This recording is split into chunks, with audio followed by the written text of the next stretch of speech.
Hello and welcome back to Molby On The Spot. We have a lot to talk about, myself and the legend that is Mr. Jan Molby. Good evening, Jan. Good evening, Trevor. I hope you're feeling better now. Yeah, well, I mean, I'm not sure. I'm more interested in how you're feeling, as I'm sure everybody is as well. But we have to start with you being the darkest of horses, holding out on me completely on the last show.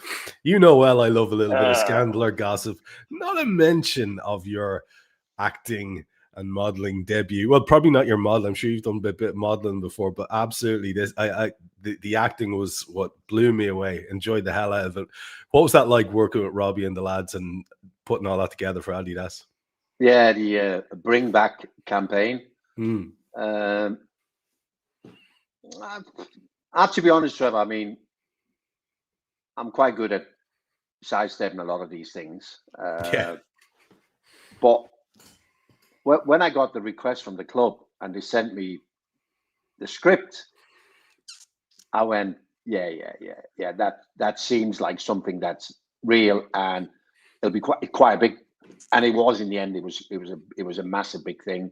2 days of filming, obviously with Robbie and Macca, and a load of sort of stand-ins, and then on the Tuesday with the majority of the first team players. So it was good, and then you kind of think, well, it was funny when we filmed it, and then you just hope that they can make sure that when it gets sent out, that it's still funny, isn't it? I don't know if everybody found it funny, but I did. I thought it was really well put together. But you sense that, Trevor. Once you sort of got in and around, you sense this is a big thing. And strangely enough, so we're talking on a Thursday. I was at Anfield, obviously Wednesday night for the Galatasaray game, and I think obviously it was worse on Sunday with the Spurs game. Everybody's got Jan.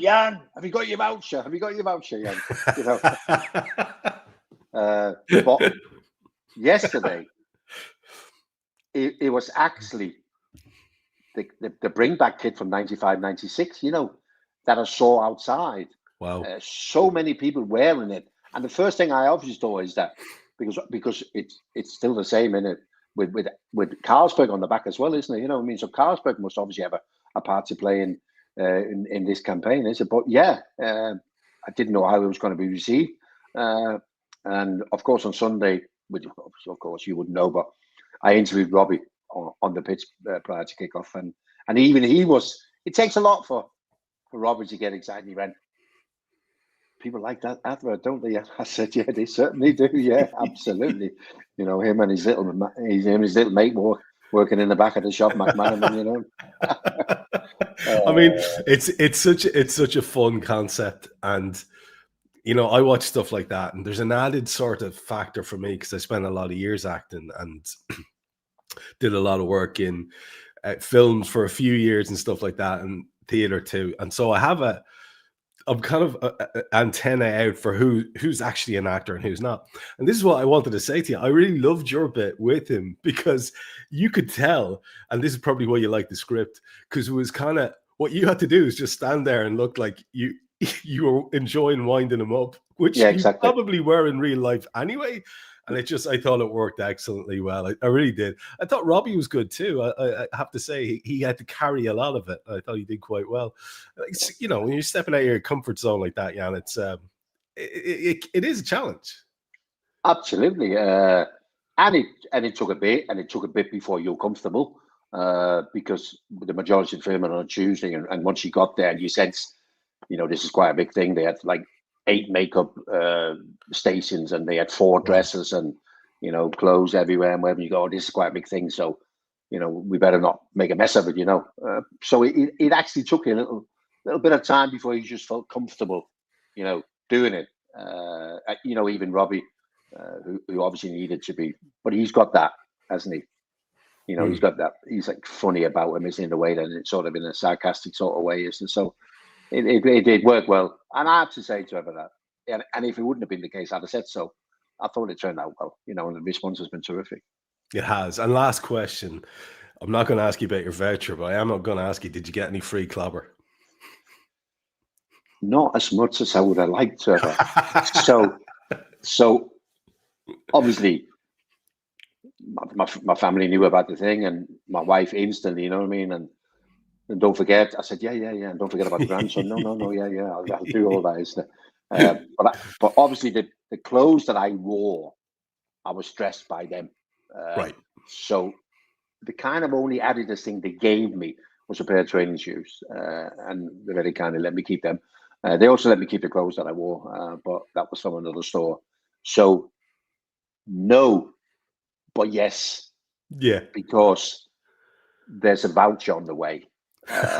So there's a possibility now. And let me just say something else, John. I thought this was quite funny. So on Friday, Ian Russ and myself were in the club store in Liverpool 1. It wasn't to be in the club store, it was to do some contents for this advert. So certain social media, the Liverpool Echo, they were invited to interview us and do a few things. And there was obviously people in the shop. And then we were sort of upstairs, but people find out, don't they? Oh, Ian Russ and Jan Molby's upstairs. And then people come up and wait very polite to get a picture or whatever. And then this fella goes, yeah, he said, could you do me a favor? Can you sign the shirt? So he's got a Liverpool shirt, current one, with Molby on the back.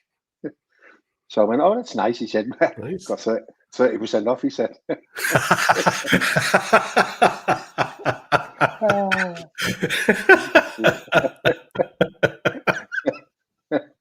Oh man, it was going along so well until that line. That's exactly how I felt. 30% off, yeah. That's why you didn't get a Shoppers Live one. Then it was so bright, That's probably why you signed Ian Rush's name on the back of it as well. Exactly. Even left-handed. That's great. I'm glad it was a good experience anyway. And I think people, like you say, did knock a bit of fun out of it. Unlike, to segue kind of awkwardly, unlike the reaction that most of us had to Spurs at the weekend. And we will get to the fun stuff of the Champions League, which was only last night, in a few minutes. But we do need to talk about Spurs, because there was all the chat that we were sort of tiptoeing around and endless speculation about Zlatan's future. And I think the way it seems to have settled, Jan, and correct me if I'm wrong, is where we kind of thought you and I was always going to settle, which was he will get the season. But I don't think there's any great doubt that he will only get the season. I did hear, whether it's ridiculous speculation or whether there's something to it, links between Arne and Ajax, that there were talks there, provisional talks, and you wouldn't be surprised to hear that something like that had happened, and it would make a kind of mutual parting of ways easier for everyone concerned. But I think he was really running the risk of going before that, if it had been a bit of a pacing last night in Europe on the back of that Spurs game. And I'm setting it up like that because we've had a lot of kind of depressing experiences of watching the Reds this season, but none of them hit me like that. I think it was the exasperation and expectancy that I felt that they would equalize in that late stage that made me think, oh God, this is done. You know what I mean? This is done. There's nothing to rescue from this campaign. What was your take on it? So a lot of people I've spoken to since, and obviously by that I mean majority at the game yesterday, and you tend to speak to a lot of people, more people before the game than after the game, because after the game everybody's just making their way home. And it was kind of what I'm hearing is that people said, yeah, but Jan, after Sunday, and they all went, well, after Sunday, and also because I genuinely think, and I in a couple of the lounges where the lads are working, and they try and predict the game, and they were all going 4-0, 5-0. There's no way we can't beat Spurs, and then what we really should have known was coming. Came, didn't it? Yeah. I believe Carragher did the same in the Sky Sports commentary as I did for Danish TV. After 75 minutes, I went, I've seen this film before. Right. And you just kind of knew he was coming. It's that. So obviously our preferred way of playing is controlled. And when we were playing controlled football, we bore the pants off people, yeah? Same thing happened against Spurs. We get 1-0 up, and I'm thinking, but we just kept control and we wore the pants of people. Then the game opens up. And I believe the game on Sunday opened up because Spurs decided to open the game up. They've gone 20 minutes to go, we're 1 down, let's give it a go. So the moment they open up the game, it benefits our attackers.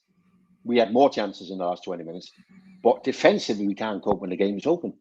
Hence the reason that I said what I said. Here we go again. You know, it's like, it's either when the opposition decides to open up for the game, or we're desperate for a goal, and it's though in those situations we look most likely to concede. And it's been like that for a long time. And I think that's what more and more people are saying. But it's like the same problems again and again and again. You know, and we haven't dealt with it. And I also think a lot more people are jumping on, if we're being brutally honest. Honest was first 7 months, no complaints. But we're almost now running at a year of indifferent performances. We are. And I think a lot more people are jumping on lately and going, in that period, yeah, we played well when we beat Spurs 5-1, but really that was a weakened Spurs team that only had one eye on Europe. Apart from that, it's been a long time coming. And one more thing, and I don't know if you've spoke about this, Trevor, but it's obviously to do with Arne's contract. And it's very un-Liverpool-like, isn't it? He's got the end of the season and another year. I don't even remember, Trevor, I didn't, but I looked into it, that when Klopp arrived, and within 6 months, we were outside the Champions League places, we'd lost the League Cup final at Wembley, and we gave him a 6-year contract because we wanted him to be part of the future Liverpool Football Club. There was a little bit of rumour back in October about Arne Slot potentially sitting down and negotiating a new contract. And I also think that there's absolutely no doubt in my mind, Trevor, he is only the manager for as long as he has 100% backing. Yeah. When that, because Liverpool will not support something where there's less of support. It's 100%, and if it's not 100%, we change the manager. So currently, still, it's 100% support for Arne Slot. But I just think this whole contract situation, Trevor, it just doesn't sit right with me. I know in today's world, it's maybe not a big thing to go into a manager's last year of a contract, but it's very unlike Liverpool, isn't it? So it just always, and what you said before, isn't it? We're more and more thinking somehow we'll get to the end of the season with meeting our targets, and then we'll just take it from there. Yeah, and it feels like a gamble, Jan, if we're being honest. It certainly did going into the Spurs game. It certainly did after the Spurs game.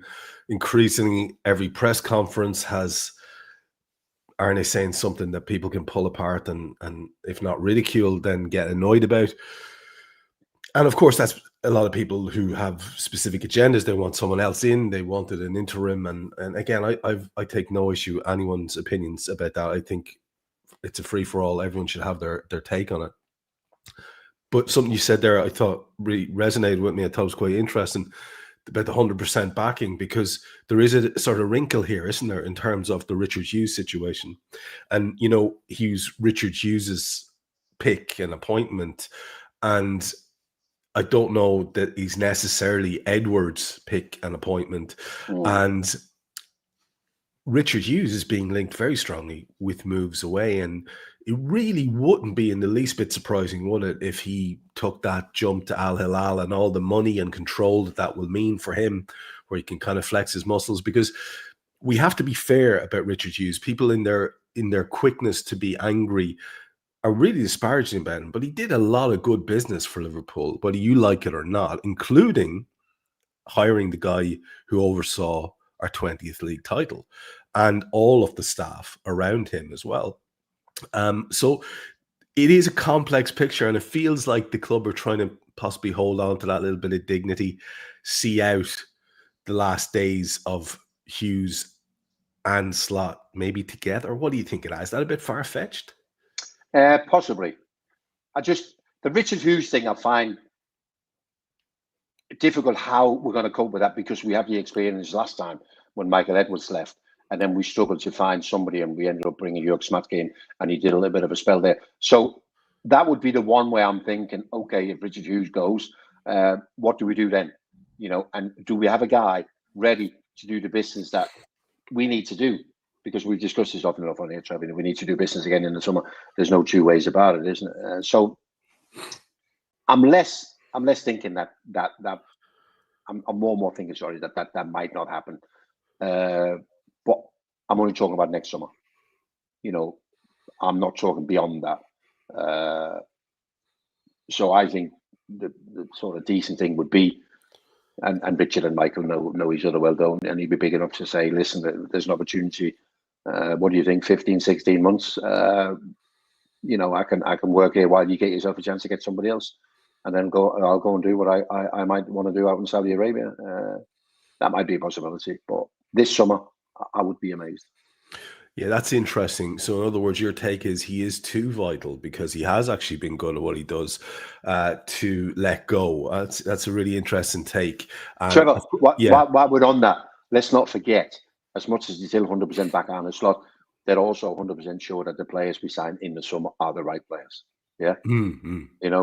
It's a bit like going back to the Brendan Rodgers situation, where he was complaining about the players that have been brought in, Jordan Henderson, Bobby Firmino, whoever they were, and the club went, no, it is not the players, and that immensely cost Brendan his job.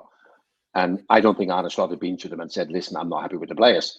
But I think the players are saying to Richard Hughes, don't worry, it is 100% the right players. Data driven, but it's 100% the right players. And we just have to wait for it all to click, for that structure around our new players to work. So, I think that's really interesting, that they still feel that. And also, I think his biggest, pat on the back is sales, isn't it? I think he's sold really well again. If you go through, Bendo, 20 million, maybe even a bit more, whatever, no disrespect, he's a lovely kid, isn't he? But he's a championship player. And we got decent Premier League money for him, So he's done really well there. But it's a relatively new thing, these sporting directors. And I do think, like they are in the countries where it started, countries like Germany, whatever, you have to hold them responsible. There's also something wrong with the balance in our squad, isn't it? In terms of we're light in certain areas and top heavy in others, and blah blah blah. And so Richard Hughes has to be part of. If once we sit down and look at it all, Richard Hughes is a massive part of the success, but also the disappointing season we've had. Yeah, I think that's fair. And from what we hear, there are ongoing talks, whatever, with the likes of Wharton, with the likes of Elise. 2 deals I know you'd love to see Liverpool do. All day long, Trevor. And of course, this is the man would be at the spearhead of that initial contact as well. So it would make perfect sense for him to hang around, as you say, certainly into the summer and maybe on to next season. And then, there have been a few names thrown about, but I do want to just broach this one with you as well, because again, there was a lot of darkness after the Spurs game, and people couldn't help but notice that Stevie Gerrard was in the media a bit.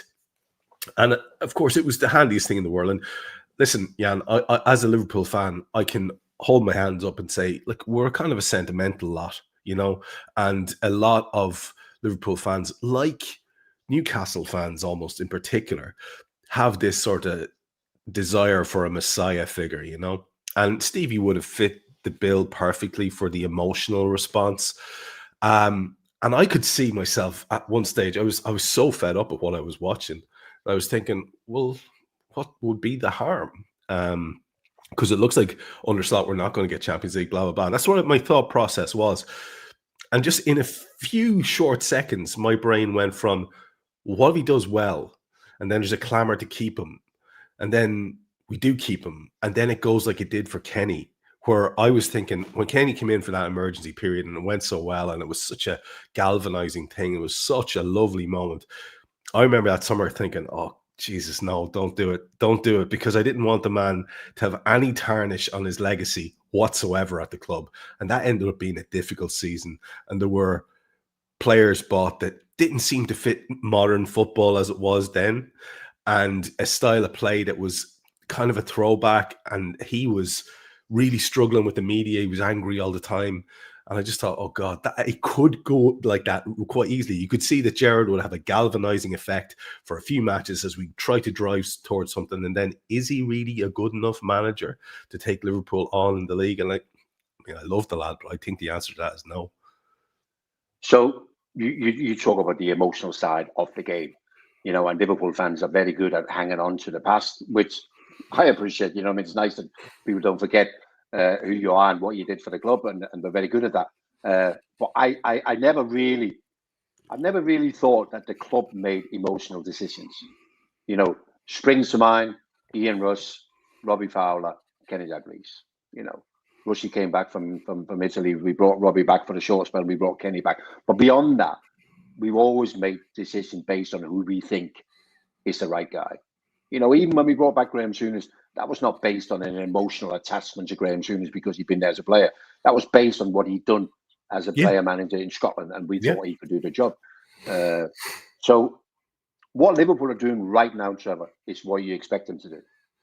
You expect them to be calm, no panic, no thoughts of a caretaker manager.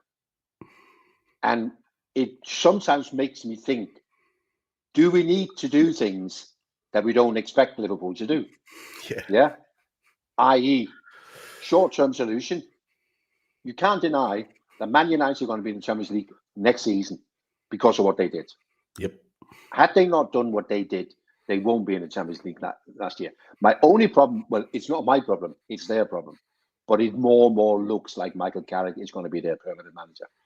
So I always think that if you're going to bring a legend back to get everybody going, bring back somebody who doesn't want to be a permanent manager. Yeah? I suggested, we did it the other week with Tottenham on our show, and they said, what should I do? I said, I would have brought back Jurgen Klinsmann for 10 games. He'll take the roof off the stand. People love him. The players can't point their finger and go, who's he? This is Jurgen Klinsmann. And he doesn't want to stay beyond the season, So that was kind of my thought on the Steven Gerrard thing. Steven Gerrard, I don't know why we're talking about it, but we are. Steven Gerrard came in as a caretaker manager in the season. He would only have to qualify for the Champions League. And we would go, let's give him a job. 100%, because people would say, he's achieved what we brought him to do. So I'm not a big fan of it. I'm not saying I'm not a big fan of Steven Gerrard. I'm just not a big fan of the whole idea. Yeah, it's the same reason why people are looking around and talking about Seb Honus and talking about various people. And my take is, look, we are where we are now on the back of appointing Klopp, who was a top pick at the time, a great get for us, and elevated the club to a high status now. We want winners. Whoever is coming in for Arne Slot, I think they should have a rake of trophies behind them. That's my take. But I can also see, the potential for other lads. And when it comes a little bit closer to the end of the season, I think things will become clear. I wouldn't be surprised if there was some sort of an announcement a little bit before the end of the season that people would know what way the land lay ahead of the summer. I wouldn't be surprised by that at all. I think there will be. I think it'll be done in a dignified way. They seem to be trying to hang on to that. But that Spurs game was leaving people very, very bereft of hope because it was so pedestrian and so lackluster and so predictably awful at the end that I did not see last night coming in the Champions League. I'm not going to lie to you, I didn't see it coming. We were back to Klopp era, peak Arne era, 20 to 25 shots. I think it was 28 last night, something like 15 or 16 on target. And that doesn't include the ones that hit the bar, obviously. And we had big possession. There was far more impetus in tackles. There was a better tempo to the play. Everything looked better.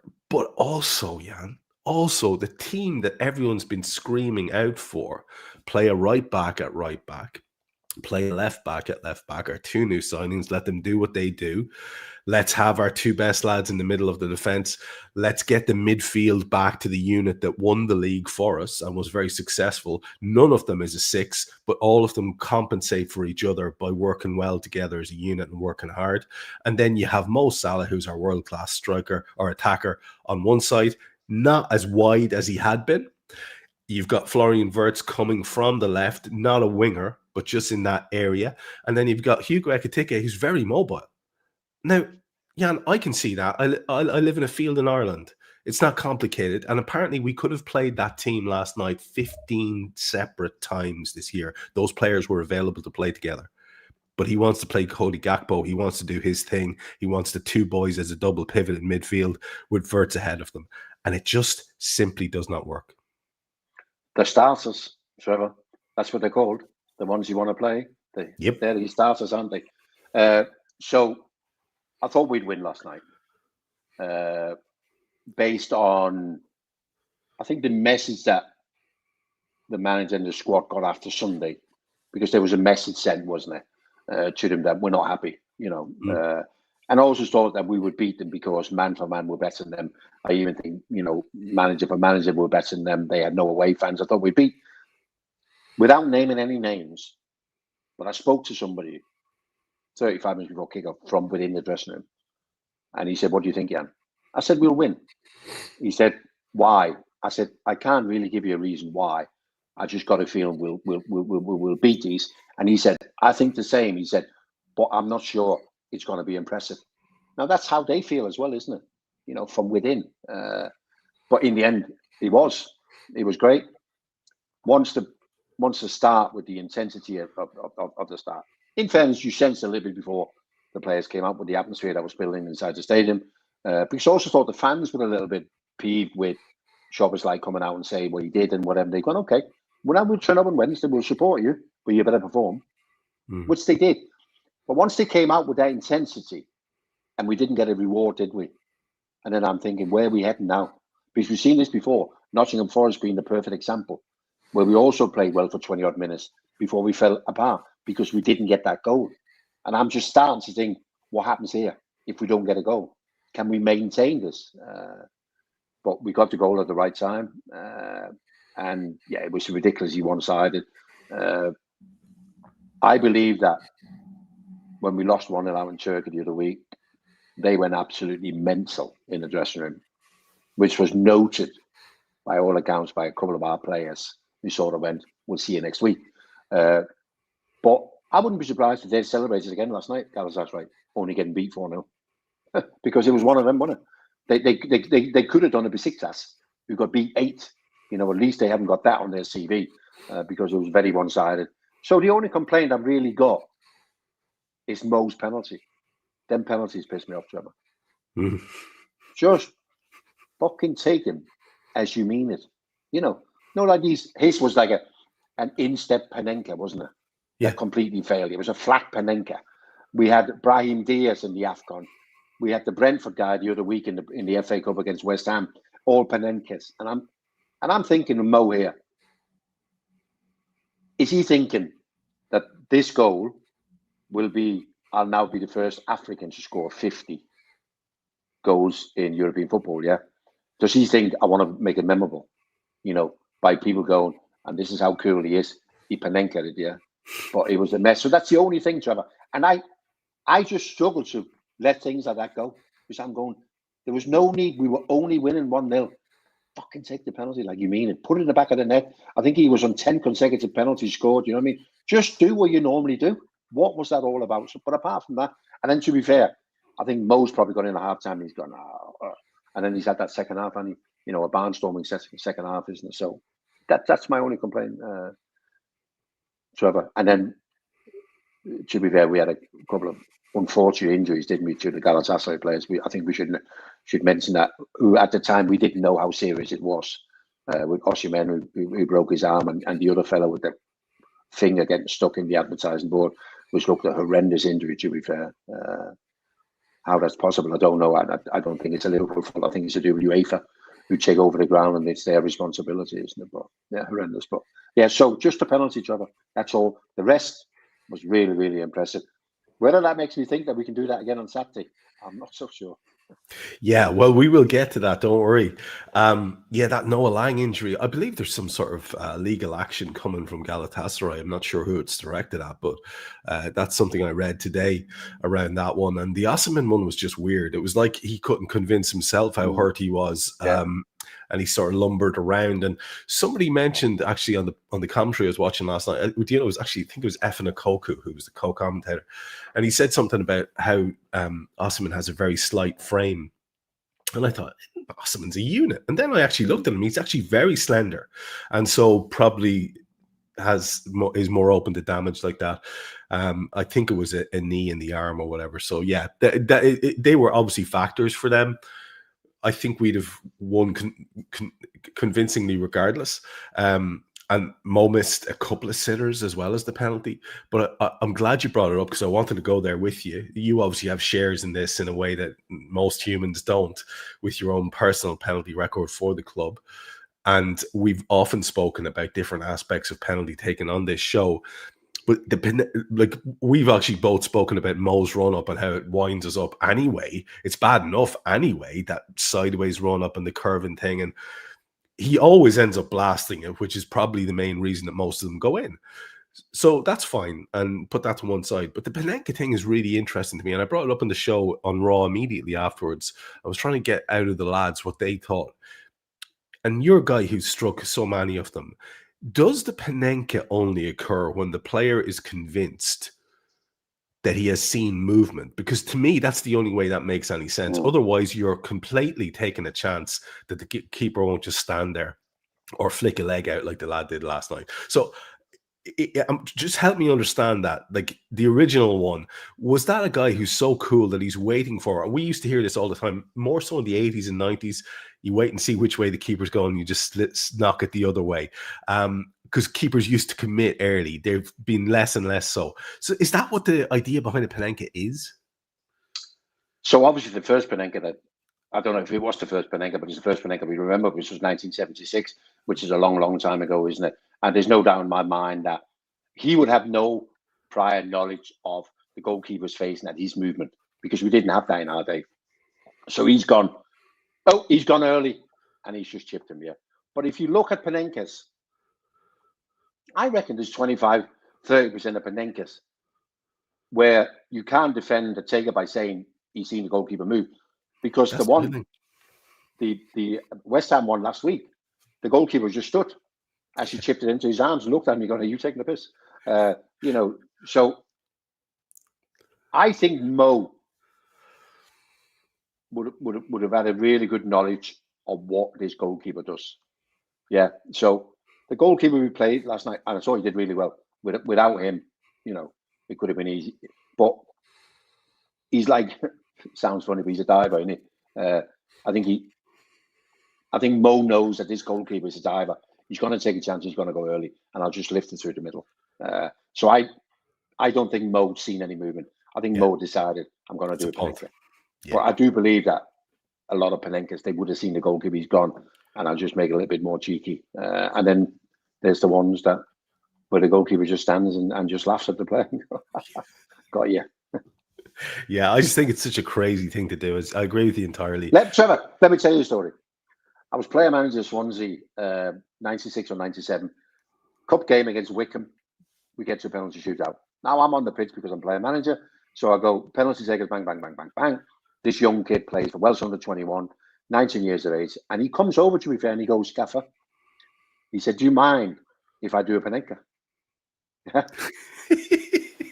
So I've gone, "Have you ever in your life took a penalty in senior football?" I said, "Because while I've been in Swansea, I've took the penalties. And before me, the goalkeeper used to take the penalties. So have you ever took a penalty in senior football?" He went, "No." I said, "Then do you think that your first penalty should be a Panenka, yeah?" And he goes, "Yeah." I said, "Don't you fucking dare." He smashed it into the bottom corner. We win the penalty shootout, get in after, we're sitting in the dressing room, and I went, "What made you think that you should Panenka a penalty?" He went, "I thought it'd be a bit of fun." Hell. Can you imagine the chairman if he Panenka that and we don't get the money to go into the next round because he wanted a bit of fun? Oh. Yeah, 19-year-old brains aren't properly developed. I forgot to tell you. When he asked me if he could do a Panenka, I sort of laughed, to make him think, oh, the gaffer thinks it's a great idea. He's gone. Like his face lit up and he's going to tell me I can. And then I went, I might as well put a name to Di Thomas. His name was Di Thomas. Well, hopefully Di's gotten a lot cleverer over the years because that was a strange idea. One other thing about the match last night that I have to comment upon, because again, it's only because it was so odd.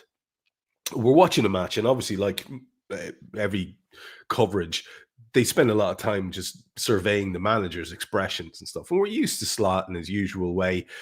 He'll get a little bit animated and remonstrate with the fourth official on a regular basis. Last night, he looked like, when you were in the middle of your Liverpool tenure, 88, 89, 90 kind of time, up the road, up the East Lancs there was a club called the Hacienda where lads used to take a certain substance and dance the night away and be very, very animated and very, very lovey-dovey with each other. And I could not get that out of my head as I was watching Arna last night. He was... So there's two things that I thought. The bad side of me was thinking, is that performative? Is he doing that to say, look at me, I'm just like Jurgen, I care?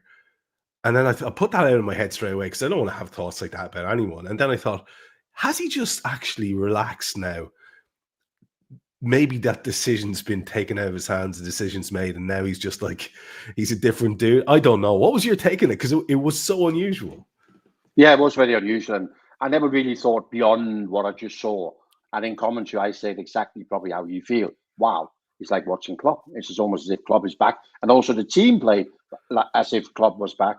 I don't know. A lot have been said about his press conference on Tuesday, where some people thought, with the question of the reporters, based on the booing on Sunday, and a lot of people seem to think he looked a little bit shocked, taken back by that reaction.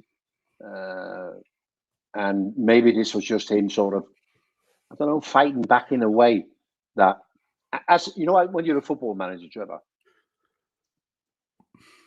the one thing you feel obviously is that professionally you failed, yeah, because of there's a lack of results. Professionally, you failed, but beyond that, sometimes you don't get it as a manager. Why do they need to shout and scream and whatever? Even some managers, fans spit at them or whatever, and you think, I've only ever done what I consider to be my best, and I'll continue to do what I consider to be my best. So maybe Arne was a little bit taken back by.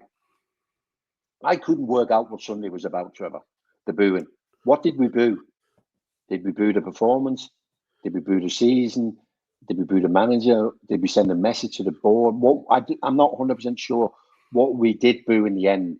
But I did get the impression that Arne might have took that personal. Also because I speak to loads of foreigners who come over and I try and explain what the experience is like when you go to Anfield and how we support the team and we don't boo and we only complain in the pub after the game and whatever. And obviously Arne have heard all these stories, hasn't he? And he's thinking, bloody hell, when was the last time they got on the back of a manager? And here I am trying my best. In fact, I'm a Premier League winning manager. So maybe it did hurt him a little bit. And maybe that was his way of, I'm going to show you, I'm going to fight back. You know what I mean? I'm going to try and deal with this, because obviously you got the impression that what he was doing and how he's setting the team up and whatever wasn't enough, was it? And it wasn't until Wednesday against Galatasaray, it was almost like the penny dropped and we go, like you said before, wow, let's just play him where they want to play. Yeah, and this is the question now about the penny dropping, because we'll just share the draw as it is. Champions League quarterfinals. There we go. Yeah. So that is right, isn't it? So Liverpool, PSG, Real, Yeah, Bayern, yeah, and then yeah, the other on the half same line. has Atleti and Barca, Mm-hmm. and Sporting and Arsenal. And it's worth a little stare, that, because obviously Arsenal have this comparatively straightforward progression to a semi at least, and then Barca will be what Barca are, or maybe Atleti will get the better of them. The Bayern Real one is certainly, I think, a tasty kind of a tie, because I don't know if Real are really at their peak. Bayern seem to be doing really well. That should even things out. I think it'll be interesting. I could see either team coming through that one. But when you look at us, I mean, PSG, especially if they've Kvaratskhelia on the pitch, they're scary, scary sort of a force at the moment. And it couldn't really be a trickier one. I'd nearly fancy us more against the likes of Real or Bayern, because I don't know, it's almost to be more of a mutual respect, whereas PSG are just going to come and say, "Oh yeah, well, we can roll over this lot." I don't know. I'm the worst thing to come out of this for me, Jan, by a country mile, and this is going to sound ridiculous, but the worst thing that came out of this for me is I now have hope back, and I'm now absolutely thinking, right, we get Mo back on form, we get Wirtz playing, we have Hugo scoring, we can maybe reintroduce Isak in a piecemeal fashion, and all we got to do is, if we get past that first leg and then the second leg, and then if we got into a semi, we'd have Isak back. And my brain's gone mental already, thinking about what is possible, because we still have these wonderful players. It's just they haven't been showing it. With the exception of Szoboszlai, really, most of them haven't had seasons to write home about. And I feel, am I foolish? That's where I am. Am I foolish to be letting this hope build back up in me? Because we have no evidence that we can go on a tear of any sort. Yeah, but when are you most likely to have those thoughts, Trevor? When you're on your own, or when you're in a professional capacity and doing a podcast? I guess when you're in a professional capacity doing a podcast, you're a bit more calm down, and you're trying to be a bit more, yeah, this might actually be a bit more difficult than what we think it might have been. But when you're a fan, anything is possible, isn't it? And I've had 3 or 4 texts today, people going, "It's back on, Jan. Budapest, here we come." And but that's the great thing about being a football fan, isn't it? It was a bit like the Galatasaray game, leading up to the Galatasaray game, because of negativity after the Spurs game, and everybody's going, "I'm sure, I'm not sure, I'm not sure." You know what I mean? And then as the game gets close, and I do some of my work for the game, or where I'm looking at, and then I got pretty calm, and I went, "We're going to beat these." You know what I mean? These are nowhere near the level we are, and we will beat these. It will work reverse for the PSG game, because the nearer we get to that game, we're going to start concentrate and looking at what they've got and go, "Oh dear, yeah, I forgot about him. Oh no, is he still there?" And the unbelievable thing, Trevor, it looks like they're doing it again, hitting top form at the right time. They'd had a few wobbles early on in the Champions League, and even in the domestic league, and it just looks like they're back to that. Like you said before, it's almost a lack of respect, isn't it? We don't care.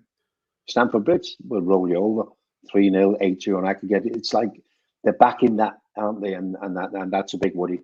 That is a big worry. And we do remember how well they played last year, and I don't think they're any less of a force than what they were 12 months ago. So this is going to take everything we've got in terms of ability, in terms of experience, in terms of atmosphere and energy for that second leg. It's going to take everything we've got to throw at them. It might have to be up there with some of the best European nights we've ever had at Anfield, because that's how good these guys are. They are an outstanding team. For sure, and it doesn't get any easier than the next in the next round, either in the semi, where we get that far. But look, Jennifer there in the comments is saying, "Let's beat Brighton first." Well, yeah, absolutely, of course, but we do have to talk about the potential for a little bit of hope, because that's what we're looking for here. We're looking for something to redeem this season, and even the bad ones under Klopp, always something good happened. Even that year where the alley goal and we rescue Champions League football at the death. And it's like, that's huge. It's a big deal. There was something achieved. And we just need to see that. And look, we might fall arse backwards into Champions League places because everybody else is a bit rubbish as well. Like Villa are on such a bad run that they're coming down to meet us, and who knows if United will be able to hold it together under Carrick for another run of matches. Probably they will. I would guess. But then Chelsea are the other sort of will they, won't they force. Little signs there that things might be starting to not look quite right with Rossinier. So we'll see how that goes. But we can focus next on the league and on the game at the weekend, I suppose. So let's do that. We have Brighton, and it might be no harm to have a look at Brighton's results and see how they're doing in terms of recent matches. So let me just share the Brighton fixture or Brighton results here. There we go. So hopefully if I blow that up a bit, people can see it. So obviously they've got us next on Saturday, bloody 12:30 kickoff, which we all dread. But last time out, they did win away at Sunderland 1-0. They had a reversal to Arsenal at home in the game before that, 1-0 again. A 2-1 home win against Forest in the match before that, and a 2-0 away win at Brentford before that. Obviously, we beat them in the Cup in the previous match to that one, and Aston Villa beat them at Aston Villa 1-0 in the game before that. So Brighton and the previous match was a 1-0 defeat to Crystal Palace and a 1-1 draw with Everton. It's not exactly a barnstorming run, but you know what you're going to get with Brighton. They are a very good outfit. You've talked about this club recently, Don. I found it very interesting to hear what you had to say about them. Let's just look at their most recent lineup here. This is against Sunderland, and they had Verbruggen in goal. They had Dunk and Van Hecke. Van Hecke, his name gets mentioned on occasion in relation to Liverpool. Some people love the idea, some people dread it. Mats Fifer and Kadioglu were the fullbacks. Milner and Gross started in the middle of the field with Hinchelwood, Gomez, Minta and Welbeck as their attackers. And then obviously they've got some players that you'll be familiar with, that people who will know their names, Joel Veltman and Matt O'Reilly and De Kuiper and Solly March, amongst a few others there that they can count on. It's not the strongest Brighton squad we've ever seen, Jan. And I know you have thoughts about the club and how it's being run. You've mentioned them in the past. What do you think in terms of that potential threat for Liverpool at the weekend? We won't make any predictions about whether we're going to roll on in the same form. That is in the lap of the gods until they prove it to us otherwise. But just in terms of Brighton alone and the challenge that they will pose. So obviously you concentrate on their last few results. Had you gone further back, you would have seen that they were in the middle of a horrendous run. Yeah. Really poor, lack of results, manager under massive pressure, which is not something you associate with Brighton, because the managers are pretty safe. And I've never quite been able to work this guy out, Hurtzler. I generally don't know whether he's a good manager or not. But I do, however, think that Brighton have become too much about selling players. And I think it creates an atmosphere that some players are disappointed they are still at Brighton. Because when we signed for Brighton, we were sold the idea of, and now Brighton are pricing us out of a move. The midfield player, Baleba, is a perfect example, isn't it? Talking about in excess of 100 million. Well, surely nobody is going to pay in excess of 100 million for him. So I think some players get disappointed that they're still there. And I also think if you look at that squad, Trevor, and they reloaded the squad some 18 months ago and brought in quite a lot of youngsters. But when you look at that squad, it's still James Milner, isn't it? It's still Dunk. It's still Welbeck. So, which makes me think that the recruitment hasn't been as sharp as it used to be, and they keep having to revert back to Pascal Gross. I forgot him, and they brought him back from Dortmund as well. They keep reverting back to Premier League experience, so they don't have that young, free, exciting, unpredictable that they used to have. Where they could come at you from every angle and Mitoma down the left, and they would cause you an awful lot of problems. They don't have that anymore. they're still relatively well coached. I think that's in the DNA of the football club, that they do things in a certain way. But the biggest problem we got is that there's two Brightons. There's Brighton away from home, we saw in the FA Cup at Anfield, and there's Brighton at home. And they found a bit of form. They won 3 of the last 4. Even the game lost against Arsenal, I watched that game. I thought they were excellent. So it will be a tough game, that's for sure. But Brighton as a club, I don't know.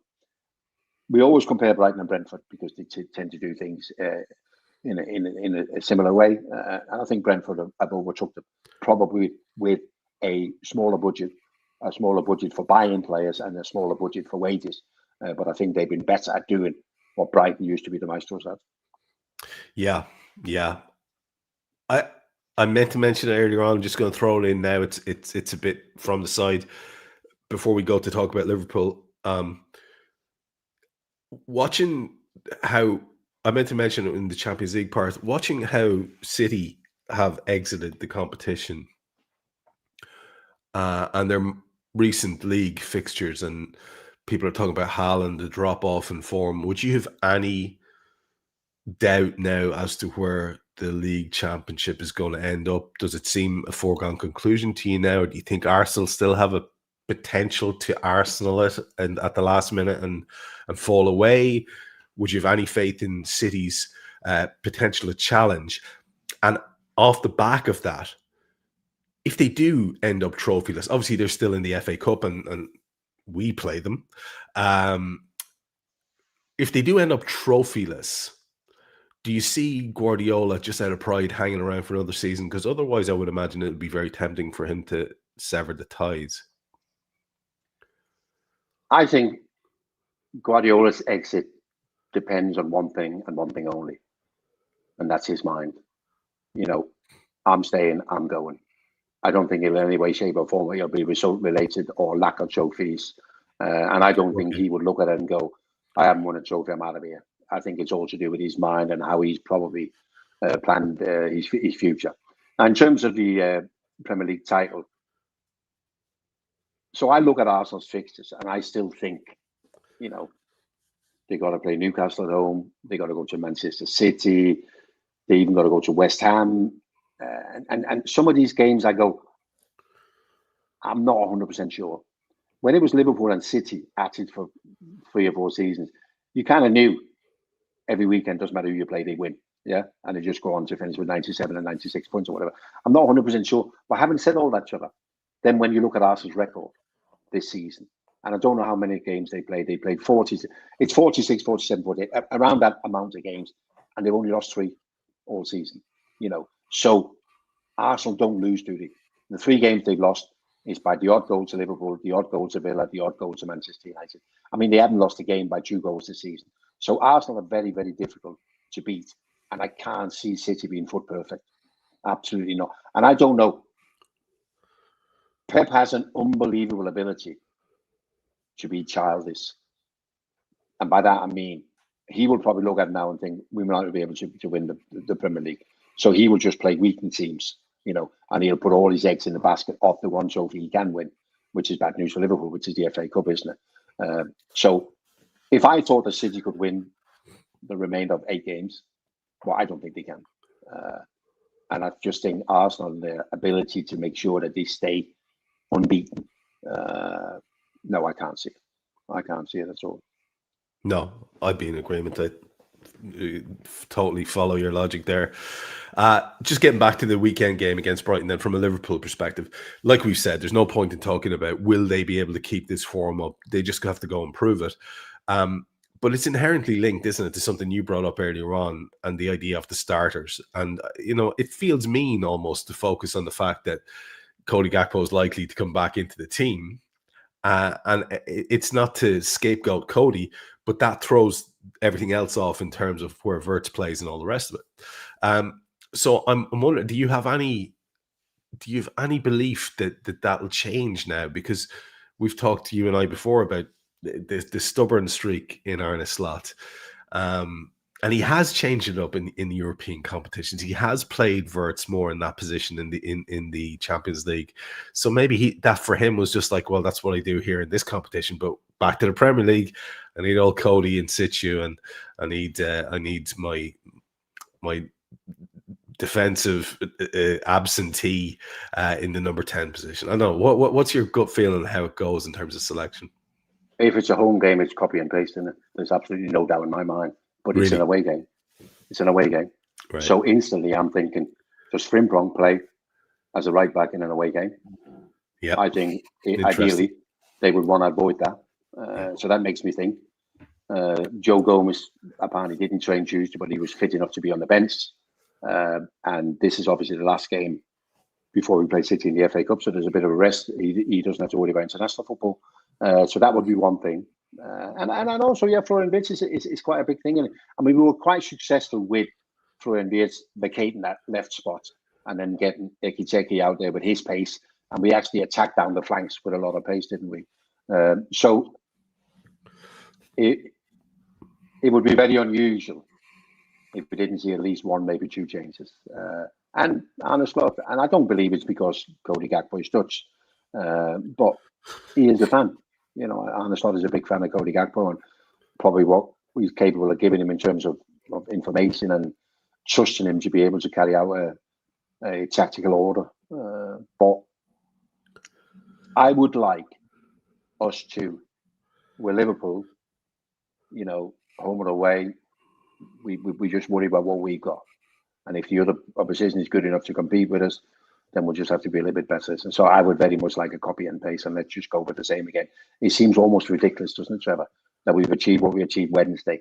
And I know it's wrong to say we found something, you know what I mean? But we've now got something that we all like the look of it. Why not do it again? It would be almost ridiculous if we didn't.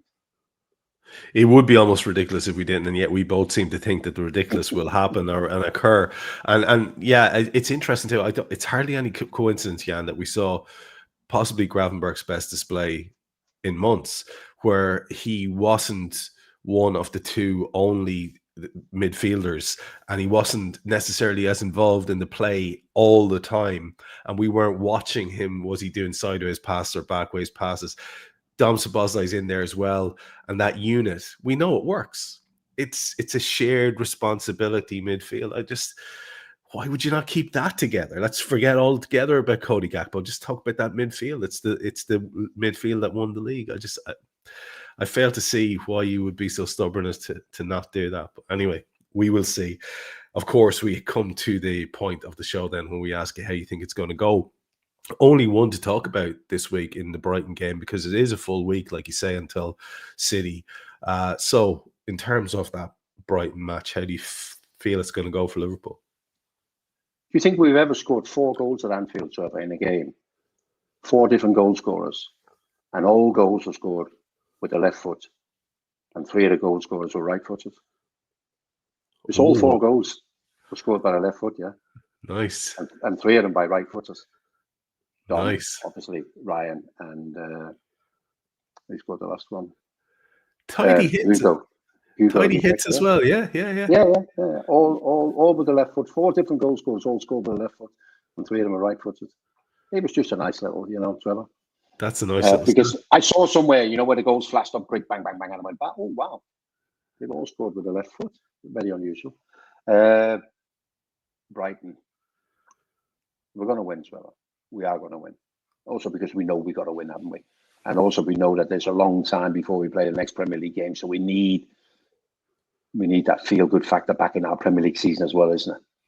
Because our next game is in the FA Cup against Manchester City, and who knows? That could go either way, couldn't it?